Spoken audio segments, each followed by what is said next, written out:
If you put kids in a French class for 1 hour a week at school for 10 years, they will not speak French at the end of it. And so it's simply not true to say that kids will automatically pick up language faster than adults. It's not true. Good morning, everybody, and welcome back to the Story Learning Podcast, your weekly dose of language learning, motivation, and tips to keep you on that path to fluency. And you will get there. I promise you'll get there if you keep working at it, and you will get there no matter how old you are. And that is my cunningly designed segue into today's topic, which is all about learning languages at any age. So a couple of questions that have come in and which are on this topic. So I'll start by reading these out. I can't pronounce either of the handles here because they are just a random collection of letters and numbers. So the first one says, I'm 80 years old and I've tried in vain to learn Spanish. Do you think I'm too old? And the second question is, I'm 50 and I only know 15 words in Spanish plus Merry Christmas and the numbers up to 10. What are the odds that I can be fluent even if I try extremely hard and am very motivated? So the question is, can you be too old to learn a language? Is there such a thing? Does it get more difficult with age? And what about your memory? And then we have a lot of other things thrown into the mix, like what about kids? Because kids just soak languages up like a sponge, right? So surely that means that my memory is just one kind of decline, it's just permanently declining over the course of my life, and now all hope is lost and there's never any chance of me learning another language. Well, we'll see about that. And I'm going to give you some examples of older people learning languages in this episode as well. To start off high level, what I'm going to say is this. I think that, first of all, you can learn languages at any age. I think it's almost irrelevant, your age, or it's almost irrelevant to the things that you will do to learn the language.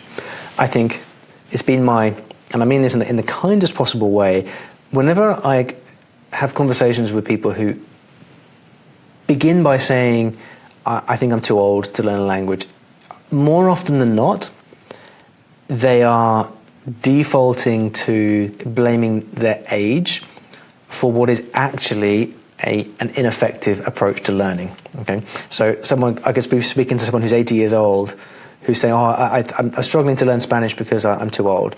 But then when I drill down and I ask, okay, well, what are you actually doing to learn? They're using the same kind of ineffective methods as someone who's 18 and also failing to learn, right? I think what you've got to remember is that most people really struggle to learn languages at all ages, and it's not because of their age, it's because of the methods that they are using. Okay, and so really your method, your dedication, your motivation is far more important than your age. And I come across, because at StoryLearning we have many students who are older. Also we have many young students as well, but we have plenty who are in their 60s, 70s, 80s. And if there's any evidence that they're struggling to learn languages, I have yet to see it. And once you start using a method that you enjoy, once you get that motivation going, there's no stopping you. I don't care how old you are. It really doesn't make a difference. And you might just have to take that on faith from me, but I believe it to be true, and I wouldn't say so otherwise. And I think part of the context here is that I see people struggling with languages at all ages. There is this perceived wisdom that kids soak up languages like a sponge, but I think this is wrong. And I don't want to make this episode about why I think it's a misnomer to say that kids don't learn languages quickly, but I want to point it out for the sake of contextualizing this discussion. Obviously, we see kids learn their native language automatically, right? Without ever having to kind of study it, so to speak. And we draw the conclusion from that kids are natural language learners. Okay, but how many years do they have to spend doing it before they are fluent in the language? I mean, I have a 10-year-old daughter, and she is only now getting to become extremely, how can I put it? I mean, her English blows me away now in terms of her phraseology, her ability to express things. That's taken her 10 years, right? 10 years. And that's 10 years growing up in an entirely English-speaking environment. as a native speaker of the language, going to school, being surrounded by friends and family. I mean, with 24/7 exposure, it takes her 10 years. And there are still times when she struggles to articulate herself on certain topics. And of course, there's tons of vocabulary that she doesn't know because there's only certain things that you come into contact with when you're a kid, right? Now, let's say that she had grown up in a household where 3 languages were spoken, she would also speak those 3 languages. And kids are amazing in that sense, right? They will learn, I don't know what the limit is necessarily, but it's perfectly possible for kids to grow up speaking 3 or 4 native languages or languages to a native level because they have that exposure over a long period of time. But if you put kids in a French class for 1 hour a week at school for 10 years, they will not speak French at the end of it. And this is the important thing to understand, right? It's one thing growing up in a native environment, but it's a completely different thing. People kind of extrapolate from that, right? That means we should give kids foreign language lessons at primary school from the age of 5, and then they'll just learn automatically. Doesn't happen. Why? Because if you have French classes at 5, 6, 7 years old for, say, twice a week, so 2 hours a week, that's still nowhere near enough. You don't have the cognitive ability to actually develop the metacognitive skills required to actually learn stuff and remember stuff. But second, it's just not that much exposure. 1 hour a week, 2 hours a week, it ain't that much. And so it's simply not true to say that kids will automatically pick up language faster than adults. It's not true. The only thing I think we can say is that given a full immersion environment for 10 years, kids will develop a native-like or a native ability in that language. But hey, I would venture to guess that if you put you or me in a fully immersed native-like environment for 10 years, we'd be pretty damn good at our target language at the end of those 10 years as well, wouldn't you say? The problem is, for us as adults, that we are always basically working from a compromised position. We only have limited hours in the day. Most of us are not able to study for 3 hours a day, 8 hours a day, whatever. And so we are forced to kind of make do with what we can. And which is what brings us back to the nuts and bolts of learning. And when I see people who are struggling with languages, it's almost always because they're not learning in a way that suits them. So, I mean, I'm going to use StoryLearning as an example here because, like I said before, we teach thousands of students, and I consistently see people who have been struggling for decades sometimes to learn a language, but who begin to use a new method. In this case, it's StoryLearning. It doesn't have to be. It could be a different method. The point is, it's a method that suits them, that suits their style of learning, and then everything changes. So, I mean, I have a few things, maybe we can put these on the screen here, but we have Celia Teresino, who's an Italian student with us, who's I'm actually learning Italian, even at 70 years old. So she has this sensation of learning and improving. Gary Moore says, this course was a perfect introduction to story learning. I learned that the method works, and I'm not too old to start learning Spanish, and I'm 68. So, then there's Sherry Noyce, I'm not quite sure how to pronounce that.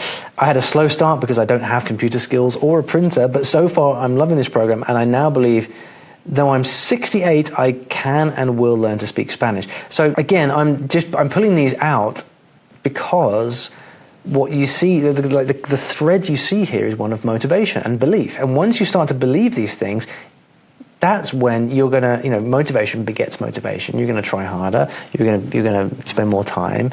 You're gonna believe that you can, and as a result, you're gonna start to improve. There's a paper called "Second Language Acquisition Beyond Critical Age: A Case Study of an Old Second Language Learner" that was published in the Journal of Social Sciences and Humanities. And there's a very interesting case study in there about an English learner called Nadia, who learned English to a high level at 67 years old and outperformed younger learners in her class thanks to, guess what? Intrinsic motivation. So it's actually really, really wanting to do it. And a lot of the time, it's a bit of a caricature, I suppose, but you see this a lot, how young people tend to learn things a lot of the time, and languages would be an example for some extrinsic motivation. Like, I want to learn this language so I can get into university, so I can get a job.